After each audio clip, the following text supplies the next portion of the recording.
Covering news where you live. This is 5 News.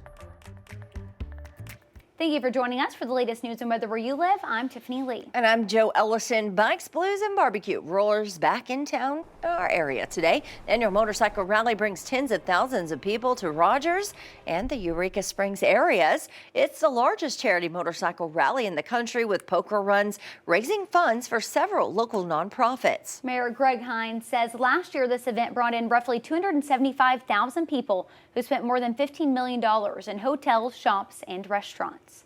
Bikes, Blues, and Barbecue was started as a charity. It's maintained its charitable status. They don't try to make profit.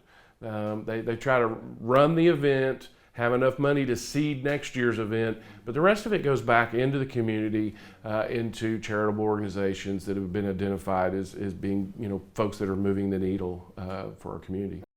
The festivities start revving up today and will roll through Saturday. Yep, let's check in with meteorologist Zach Scott for a look at what the weather is shaping up to be for the first day. Yeah, it's going to be a little warm, and maybe this is what all the bike riders they like a little heat, because we've got summer-like weather rolling in. At least we're not tracking widespread shower and storm chances. We've certainly seen those chances in the past years, right?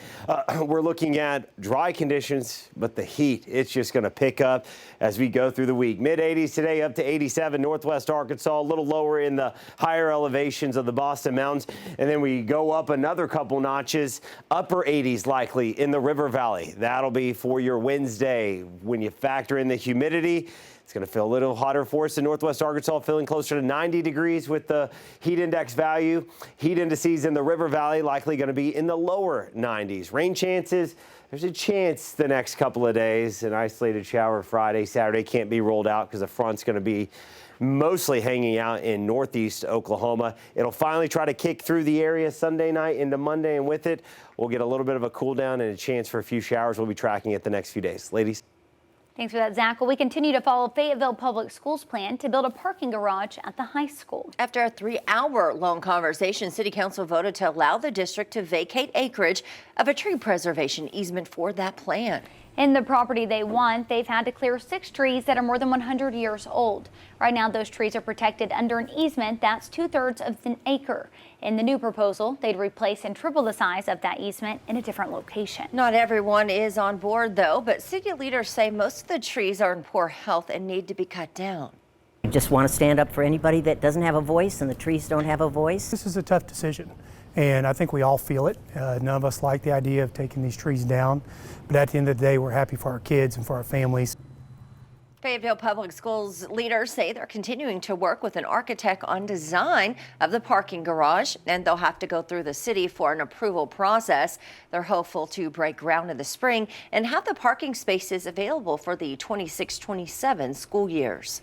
Well, Portsmouth City directors have given final approval to ask for an extension to the city's consent decree. The city says it needs that extension of the EPA deadline to get millions of dollars in sewer improvements finished. The original deadline is in 2 years, but the city says it needs at least another 10. In that time span, sewer rates could go up by as much as 52% to help pay for those improvements. They also gave final approval to apply for federal grants for a program called Safe Street and Roads. The money will be used to make improvements starting with Grand Avenue, Park Avenue, and Kincaid. And downtown Springdale is one step closer to expanding its outdoor dining district.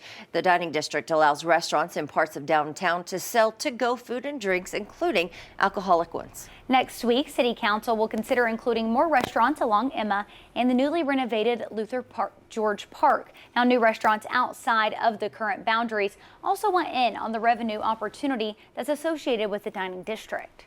Often get phone calls from businesses that are wanting to locate in downtown Springdale, specifically food and beverage businesses, and they want to know where is the outdoor dining district. And then those that come and locate, like Medusa, that is just outside the district, how can we be a part of it? And they wanted to be included. So every year or so, we evaluate the outdoor dining district and we look at who's come in that space and ask the council to consider expanding it if it's the right time.